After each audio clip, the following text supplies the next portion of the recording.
Good morning, नमस्कार, जय हिंद। दोस्तों, आज महापर्व छठ का त्योहार है। छठी मैया आप सभी लोगों को छठ पर्व की हार्दिक शुभकामनाएं। छठी मैया आप सभी लोगों के जीवन को सुख समृद्धि से परिपूर्ण करें। आप लोगों को मनोवांछित चीजें प्राप्त हों। आप लोग अपने जीवन में अनंत ऊंचाइयों को छुएं, देश का नाम रोशन करें, समाज का नाम रोशन करें, अपने माता पिता का नाम रोशन करें, सबसे पहले तो खुद का भी नाम रोशन करें। और यह पर्व जो है बहुत महत्वपूर्ण इसलिए है क्योंकि हड़प्पा घाटी सभ्यता से मिलता जुलता पर्व है ना। नदी, पहाड़, पर्वत, है ना, प्राकृतिक एकदम बिल्कुल इसका जो कनेक्शन है ना वो प्रकृति से है। नदी, है ना, सूर्य। बड़ा सचमुच मैं बिहार से तो नहीं हूँ, मैं यूपी से हूँ, लेकिन ये जो पर्व है ना ये मेरे दिल को इतना स्पर्श करता है, मुझे बड़ी प्रसन्नता मिलती है। मेरा मन कल से ही तो ना, मैं ये गाना जो इसका सुधे शारदा सिन्हा जी जो गाई हैं, मेरे जहन में वो चलता रहता है, गुनगुनाता रहता हूँ मैं ऐसे अकेले में। तो खैर, ये हुई हमारी सामान्य सी बातें, और हम भी इंसान हैं आप लोगों की तरह, तो इस तरह की चीजें तो जाहिर सी बात है कि चलती रहेगी। खैर, आज हम लोग पढ़ेंगे नगर योजना, टाउन प्लानिंग। एक महत्वपूर्ण बात यह है कि अब तक जितनी क्लासेस हम लोगों ने करी है उस क्लास के अंतर्गत हम लोग एक देखेंगे कि क्या हम लोग ठीक ठीक अध्ययन कर रहे हैं या मतलब बस यूं ही हवाई चीजें चल रही हैं। हम लोग ना कुछ क्वेश्चंस लेंगे, लिखूंगा नहीं इस पर, मैं ऐसे बोलूंगा, आप लोग ध्यान से सुनेंगे। यूपीपीसीएस 2004 में एक क्वेश्चन आया था एंशियंट हिस्ट्री से, इसी चैप्टर से। मानव समाज विलक्षण है क्योंकि वह मुख्यतः आश्रित होता है। किस पर आश्रित होता है? संस्कृति पर, अर्थव्यवस्था पर, धर्म पर, विज्ञान पर। तो आप इसका आंसर जानते हैं कि अर्थव्यवस्था पर। Without economy you can not survive in the world, so you have to make strong your economy, then you can survive as well as you want। ठीक है, सो आप आगे देखेंगे। अगला एक क्वेश्चन है फिर 1990 के अंतर्गत 1990 में एमपीपीसीएस में पूछा गया है, हड़प्पा निम्नलिखित से किस सभ्यता से संबंध है? तो हमने बकायदे ही सब हमने क्लास में पढ़ाया, एक एक वर्ड। सुमेरियन सभ्यता, सिंधु घाटी सभ्यता, वैदिक सभ्यता, मेसोपोटामिया सभ्यता। तो मैंने बहुत सारे नाम इसके बताए थे, है ना। तो आप बता सकते हैं सिंधु घाटी सभ्यता, है ना। फिर अगला, सिंधु सभ्यता संबंधित है प्राग ऐतिहासिक से, आद्य ऐतिहासिक से, ऐतिहासिक से या उत्तर ऐतिहासिक युग से। अब आप देखें कि मैंने बताया था कि ऐतिहासिक क्यों है, आद्य ऐतिहासिक ऐतिहासिक क्यों है, तो आपको इसका आंसर पता होना चाहिए। मैंने सब एक एक वर्ड बताया है। सिंधु घाटी सभ्यता गैर आर्य थी क्योंकि, यह भी मैंने बताया है, क्योंकि वह नगरीय सभ्यता थी, क्योंकि उसकी अपनी लिपि थी, क्योंकि उसकी खेतीहर अर्थव्यवस्था थी, क्योंकि उसका विस्तार नर्मदा घाटी तक था। अब आप इसमें से आंसर आप बता सकते हैं, इसका आंसर क्या होगा? हमने बताया था क्योंकि वह नगरीय सभ्यता थी, है ना, इसलिए। और क्यों नगरीय सभ्यता थी इसके बारे में मैंने बताया था। फिर सिंधु घाटी सभ्यता को आर्यों से पूर्व की रखे जाने का महत्वपूर्ण, ये मैंने बकायदा इसके रीजन सहित बताया था, है ना। तो आप देखेंगे लिपि है, नगर नियोजन है, तांबा है, मृदभांड है। अब इनमें से कोई एक कारण है जिसके कारण से इसे पहले रखा गया है। ठीक, सिंधु घाटी संस्कृति वैदिक सभ्यता से भिन्न थी क्योंकि इसके पास विकसित शहरी जीवन की सुविधाएं थी, इसके पास चित्रलेखी लिपि थी, इसके पास लोहे और रक्षा शस्त्रों के ज्ञान का अभाव था, उपर्युक्त सभी। तो आप बताएंगे इसका आंसर, है ना। सारे के सारे सही हैं इसके अंतर्गत। हड़प्पा संस्कृति की जानकारी का प्रमुख स्रोत क्या है? ए शिलालेख, बी पकी मिट्टी को मोहरों पर अंकित लेख, सी पुरातात्विक खुदाई, उपयुक्त सभी। अब हमने बताया था कि हड़प्पा घाटी सभ्यता, मैं बकायदे एक एक वर्ड ऐसे ना इसको पॉइंट आउट भी किया था, आप ध्यान देंगे इसको तो चीजें बहुत स्पष्ट करके होंगी। तो हम लोगों ने 7-8 क्वेश्चन इसमें देखा। अब आप एक चीज और देख सकते हैं कि निम्नलिखित में से कौन सा सिंधु घाटी सभ्यता पर प्रकाश डालता है? शिलालेख नहीं, पुरातत्व संबंधी खुदाई यस, बर्तनों की मोहरों पर लिखावट नो, धार्मिक ग्रंथ पाए नहीं गए, है ना। सिंधु घाटी के निवासियों की सभ्यता को जानने का मूल स्रोत क्या है? वहां पाई गई मोहरें। बताओ, सबसे पहले कनिंघम कर्निंघम में क्या प्राप्त किया था? मोहरें, बर्तन, जेवर, हथियार था, औजार, मंदिर, मंदिर नहीं पाए गए हैं वहां पे, लिपि, कोई लिपि नहीं है। तो अब एक कुछ कुछ चीजें और देखिए, जैसे कि हमने लिखा था रफीक मुगल का नाम पढ़ाया था, H.J. मैके, मार्टिमर ह्यूलर, है ना, अमलानंद घोष, इन सबों का संबंध किस किस जगहों से है ये सब मैंने पढ़ाया है बकायदे। फिर हड़प्पा घाटी सभ्यता की खोज किसने करी? हस्तिनापुर की तक्षशिला का, कौशाम्बी का। कौशाम्बी वगैरह भी नहीं पढ़ाया, आगे मैं पढ़ाऊंगा, है ना। भारत में चांदी की उपलब्धता के प्राचीनतम साक्ष्य कहाँ से मिलते हैं? मैंने बकायदे पढ़ाया है, चांदी कहाँ से प्राप्त होती थी, है ना। और नहीं पढ़ा है तो आगे मैं पढ़ाऊंगा अगली क्लास में भी। तो हमने तो सिर्फ 2 ही क्लासेस के लिए हैं, इसके हमें पूरे 5 क्लास लेने, 3 अभी और क्लासेस इसके लेने हैं। खैर, तो आप ये क्वेश्चंस वगैरह ना पढ़ने के साथ साथ प्रीवियस ईयर में देखते रहें उस सेक्शंस को, तो मजा आएगा। पढ़ने का आनंद तभी आता है जब आप ये देखें कि आपका काम हो रहा है ना। जो टीचर्स पढ़ा रहे हैं उससे क्वेश्चंस आपके प्रीवियस ईयर से आ रहे कि नहीं आ रहे, ठीक है। तो अब हम लोग कुछ कुछ चीजों के बारे में एक एक पॉइंट आप लोग ना, मैं भी बता देता हूं, उसका आप लोग थोड़ा सा स्क्रीनशॉट ले लीजिएगा। कुछ एक शहरों के नाम हैं, है?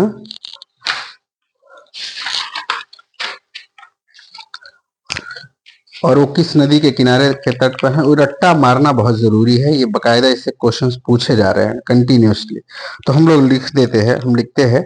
अब आप लोगों से ध्यान से जरा देखें।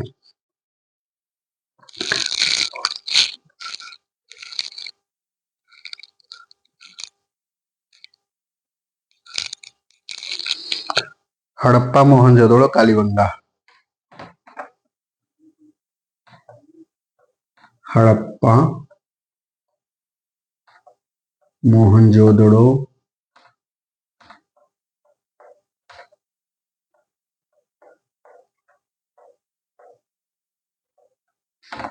चन्हूदड़ो,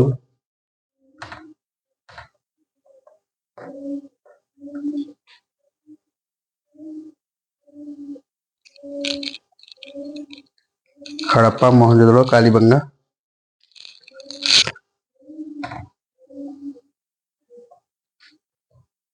सारे के सारे नाम जो है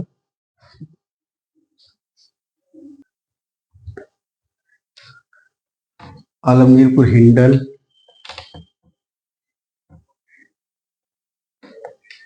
सुतकांगेडोर दास,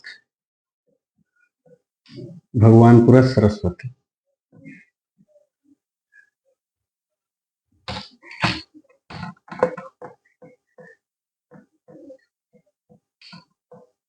सरस्वती, ये बहुत इंपॉर्टेंट जगह है। इनके किन नदियों, इससे डायरेक्टली क्वेश्चन पूछा जाता है, इसका आप लोग स्क्रीनशॉट लेना। हड़प्पा रावी नदी किनारे, मोहनजोदड़ो सिंधु नदी किनारे, कालीबंगा घग्गर, लोथल भोगवा, रोपड़ सतलज, मांडा चिनाब, दायमाबाद प्रवरा। प्रवरा जो है कहाँ, ये कहाँ है? महाराष्ट्र के अंदर प्रवरा नदी, हालांकि पढ़ाया है मैंने। आलमगीरपुर हिंडल, सुतकांगेडोर,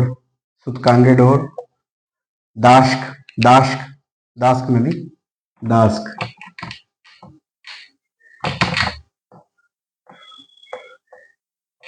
दाश्क, भगवानपुरा सरस्वती। इसका स्क्रीनशॉट आप लोग ले लीजिए, है ना।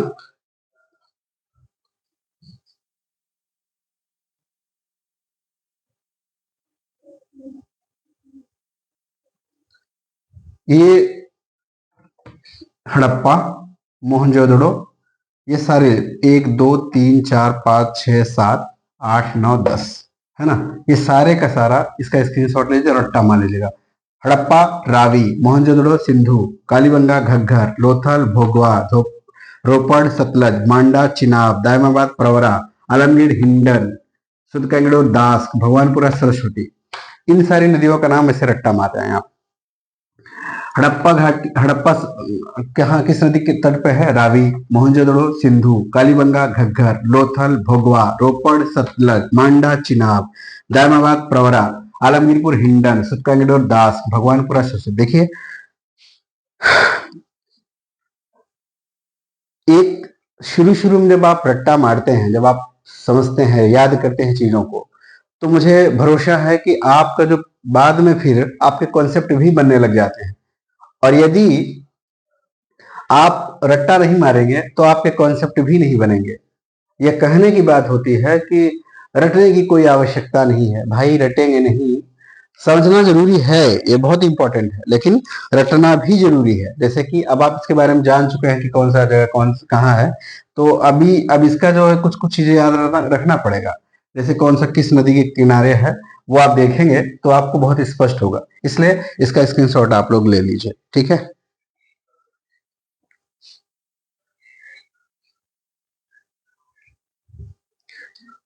तो अब हम लोग जो है नगर नियोजन के बारे में अध्ययन करेंगे। अब सवाल ये उठ रहा है कि क्या नगर नियोजन एक ही क्रम में से प्रारंभ हो गया?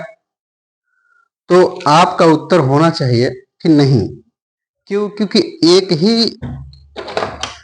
एक ही साथ तो ऐसे नहीं शुरू हो सकता है कि ऐसे ही बस नगरी चीजें शुरू हो गई हो।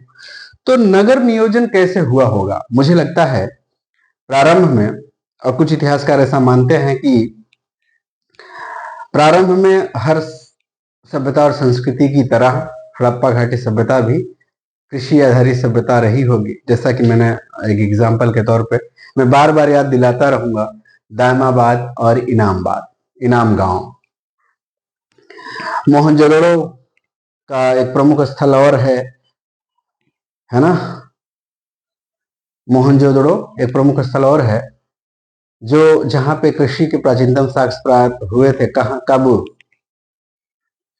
जब स्टोन एज हम लोग पढ़ रहे थे उसके अंतर्गत, है ना। आप ये देखिए, कृषि कृषि का जो उत्पादन है, ऐसा संभवतः अनुमान लगाया जा रहा है कि कृषि का उत्पादन आवश्यकता से अधिक हो गया रहा होगा। जब आवश्यकता से अधिक उत्पादन होगा तो आप उसे क्या करेंगे? उसे बेचेंगे, व्यापार के रूप में उसका उपयोग करेंगे। उसी क्रम में हुआ क्या, कृषि अब संपन्नता आ गई। छोटे छोटे गांव हुआ करते थे प्रारंभ में, अब वो थोड़े बड़े बड़े गांव होने लगे, है ना, बड़े गांव होने लगे और वो उत्पादन ज्यादा से ज्यादा करने लगे। परिणाम स्वरूप क्या हुआ, जब उत्पादन ज्यादा होगा तो आप अदला बदली करेंगे। उस टाइम के अंदर पैसा नहीं हुआ करता था, है ना, पैसे नहीं बल्कि अदला बदली प्रणाली थी। बार्टन बार्टन प्रणाली होती है, बार्टन प्रणाली। उस प्रणाली के अंतर्गत जो है वस्तुएं अदला बदली करी जाती हैं कि आप मुझे गेहूं दे दीजिए, हमसे आप चावल ले लीजिए। मैं आपको गेहूं दे देता हूं, आप मुझे बकरी दे दीजिए, यानी आवश्यकता के हिसाब से। लेकिन इसमें बहुत समस्या होती है। जब आप इकोनॉमिक्स पढ़ेंगे तो इकोनॉमिक्स में बताया जाएगा कि किस तरह की समस्याएं हुई। लेकिन अभी जब आपको समस्या होती है तो आप उसका निदान खोजते हैं। तो समस्या जीवन में होना अति आवश्यक है, इसलिए समस्या होती रहनी चाहिए। जब भी आपके जीवन में समस्या आए तो आप ये समझिए कि ईश्वर आपको कुछ बेहतर देने वाला है। तो समस्याओं से घबराएं मत, बल्कि उस समस्या को ना प्रणाम करके अपने कर्तव्य पथ पे आगे बढ़ते जाएं, है ना। अच्छा होता है लाइफ में। खैर, तो मैं ये कह रहा हूं कि ये जो, अब मान लीजिए कि मेरे पास चावल है, आपके पास गेहूं है। मुझे आपको चावल की आवश्यकता है और मुझे गेहूं की आवश्यकता है। इस तरह की जो अदला बदली प्रणाली है, इसमें तो आसानी हो गया, है ना, आसान। लेकिन अब मान लीजिए कि आपके पास आपके पास, मेरे पास चावल है और आपके पास बकरी है। अब आप बकरी तो खा नहीं सकते लगातार, है ना। तो क्या करेंगे अब आप, लेकिन फिर भी आप करीब हैं तो आप ही से बदला जाएगा, आपकी आवश्यकता है चावल की, तो आप बकरी मुझे दे देंगे। अब मैं बकरी किसी थर्ड को दे दूंगा, या कुछ इस तरह से प्रणालियां होती रही होंगी। अब इस तरह से व्यापार का प्रारंभ हुआ, व्यापार इस तरह से प्रारंभ हुआ और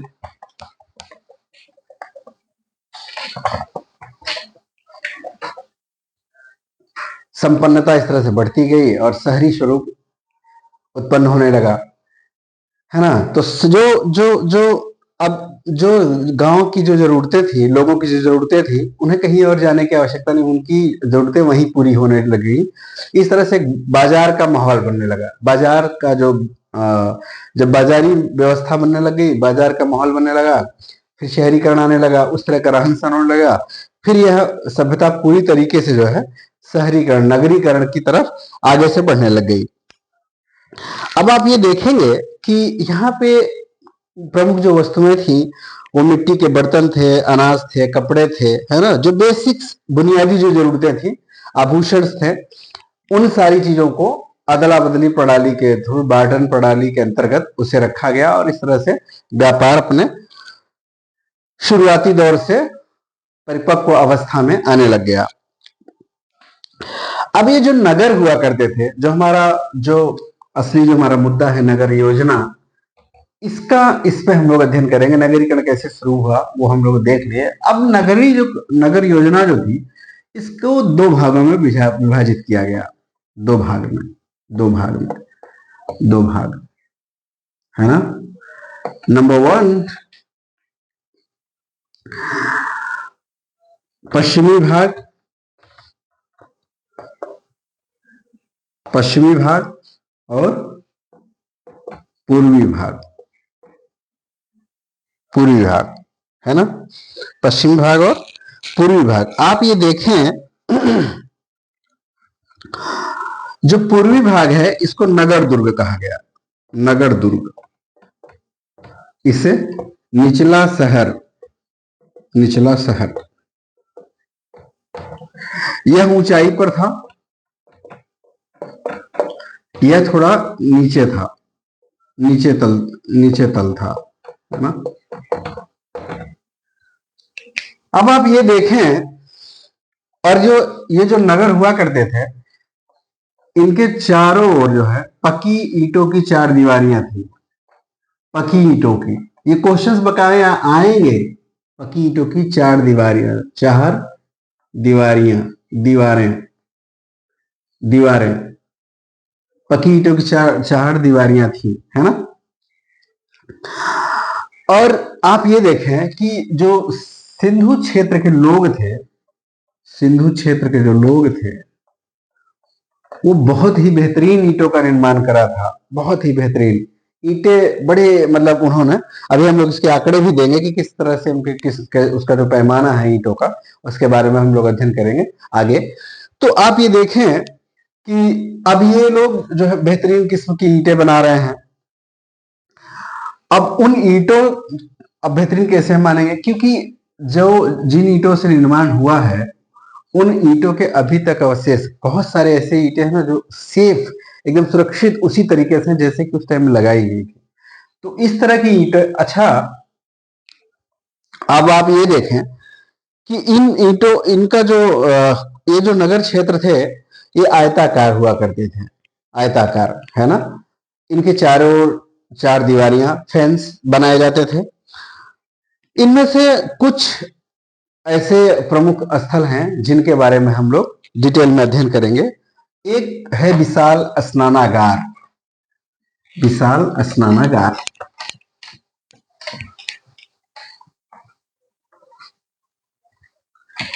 स्नानागार का जो उपयोग था, इतिहासकारों का मानना है, यह विशेष दो ऐसे स्थलों के बारे में हम लोग पढ़ेंगे। विशाल स्नानागार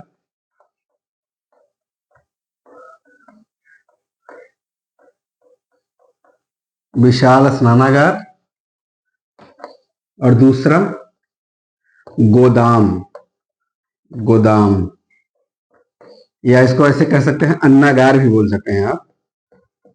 अन्नागार, ज्यादातर किताबों में अन्नागार ही बोला जा रहा है। मैं गोदाम इसलिए बोला क्योंकि आप आम बोलचाल का वर्ड है, आप इसे आसानी से समझ पाएंगे। अन्नागार, अन्नागार है ना, गोदाम, अर्थात जिस जगह पे रखे अन्न रखे जाए उसे अन्नागार, और जिस जगह कोई वस्तु रखी उसे गोदाम, है ना। तो अभी वहां पे अन्न पाएंगे इसलिए उसे अन्नागार बोलते हैं। अगर कुछ और चप्पल तो चप्पलागार पाया लिखा गया होता। खैर, तो अब हम लोग पढ़ेंगे विशाल स्नानागार, या इसे महान स्नानागार भी कह सकते हैं, है ना। बहुत विशाल था ये, है ना। तो अभी इसके जो एक ये जो विशाल स्नानागार है, विशाल स्नानागार, स्नानागार ये कहाँ पाया गया? मोहनजोदड़ो में। कहाँ पाया गया? मोहनजोदड़ो में। मोहनजोदड़ो में। इसका आकार कैसा है? आयताकार है, आयताकार। यहाँ पे 8 कमरे पाए गए हैं। कितने कमरे? 8। ये सब फैक्ट है, अभी ये सब फैक्ट हम लोग देख लेंगे। 8 कमरे। इसके चारों तरफ गलियारे बनाए गए हैं जल निकासी के लिए। जल निकासी के लिए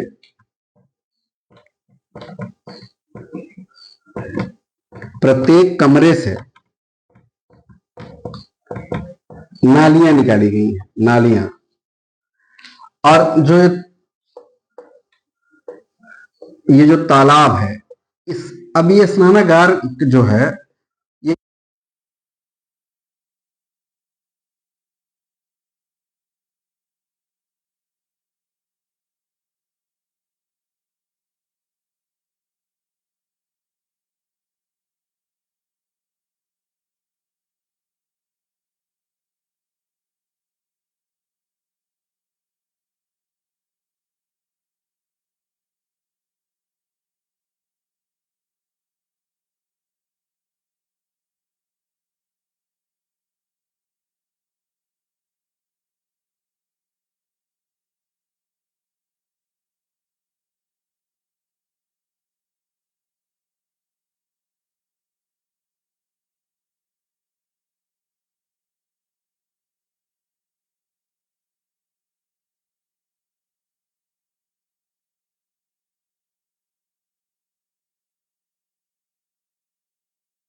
हम लोग देखेंगे।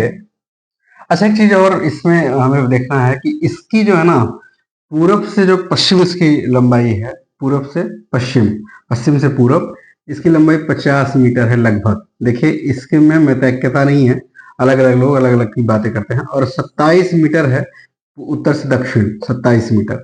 याद रखना, बस एक अंदाजा है लगाना कि द्विआयताकार है इसमें, तो 50 मीटर इसकी पूरब से पश्चिम और 27 मीटर उत्तर से दक्षिण। अच्छा, इसकी विशेषता क्या है?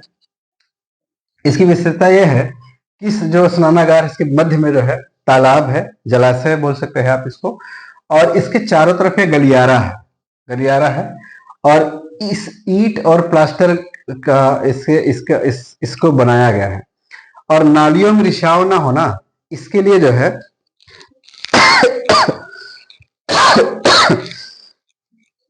सॉरी, नालियों में रिसाव ना हो इसके लिए चारकोल का उपयोग किया गया है, बीच बीच में चारकोल लगाया गया है, जिससे जो है नालियों में रिसाव ना हो। आप इस अब ये नगर नियोजन का जो है, अभी हम लोगों ने इसमें दो तीन चीजें अभी हम लोगों को और पढ़ना है। जैसे एक चीज तो अभी हम लोग अन्नागार पढ़ेंगे, अन्नागार, अन्नागार। और एक दूसरा पढ़ेंगे हम लोग क्या, इमारतें, इमारतें। और जो सबसे इंपॉर्टेंट है ड्रेनेज, जल निकास प्रणाली, ड्रेनेज सिस्टम, जल निकास प्रणाली। यह बहुत ही इंपॉर्टेंट है, इससे डायरेक्टली क्वेश्चंस आता है मेंस में भी, और इंटरव्यू में भी पूछे जाते हैं ये। और प्रीलिम्स में तो थोड़े कम आते हैं, लेकिन मेंस में ज्यादा आते हैं क्वेश्चन इसमें। जल निकास प्रणाली है ना, क्योंकि अनुकरणीय है ये। तो हम लोग नेक्स्ट जो हमारा क्लास होगा, यानी अगला जो हम लोग क्लास लेंगे, इसमें हम लोग तीनों चीजें करके खत्म कर देंगे, है ना। आज के लिए इतना ही। ये थोड़ा आप लोग भी पढ़ कर आए, और हम भी इसको अच्छे से करेंगे, क्योंकि ये आज इतना ही है ना। तब तक के लिए जय हिंद, जय भारत।